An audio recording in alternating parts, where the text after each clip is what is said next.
Viruses don't exist and why it matters.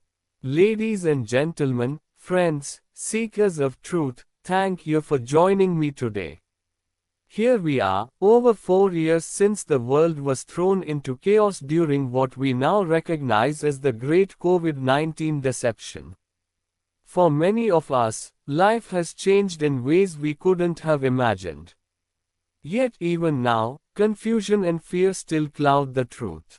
Slowly but surely, people are waking up to a sobering reality: there was no pandemic. But just as we begin to untangle the lies, new narratives are being dangled before us, like shiny distractions. They talk of bioweapons and gain-of-function research, pulling us away from the real question. And if that wasn't enough, there's a new claim making the rounds: that virus existence isn't important. Let me ask you this: how can we truly understand what happened if we don't address the very foundation of the story? In 2020, we began to take a hard, critical look at the virus model. What we uncovered shook us to the core. SARS-CoV-2, the so-called villain behind COVID-19, doesn't exist. Yes, you heard that right, it doesn't exist. But it doesn't stop there. No virus has ever been proven to exist, not SARS-CoV-2, not influenza, not any virus you've ever heard of. Even the tobacco mosaic virus, the cornerstone of virology, crumbles under scrutiny.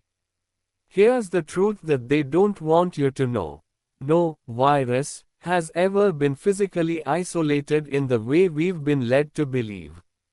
Virologists have been operating with flawed methods for decades, skipping proper controls and ignoring basic scientific rigor. Dr. Stephen Lanka's groundbreaking work has shown that what they claim as proof of viruses is nothing more than artifacts of their own experimental procedures. And then, in 2022, came a bombshell: A Farewell to Virology, Expert Edition, by Mark. It was meticulous. It was devastating. It dismantled the virus model piece by piece. And what happened next? Silence. No meaningful rebuttals. No counterarguments. Just evasions and distractions. Let's be honest. This isn't just about science anymore. This is about control. It's about fear. The virus model has been a tool, an invisible boogeyman used to manipulate and oppress. And what about the real-world experiments?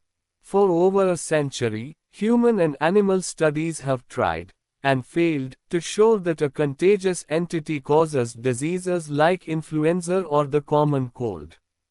The results: monumental flops. So, why does this matter? Why should we care whether viruses exist or not? Because this isn't just a scientific debate, it's a battle for freedom. A world ruled by fear of invisible enemies is a world that's easy to control.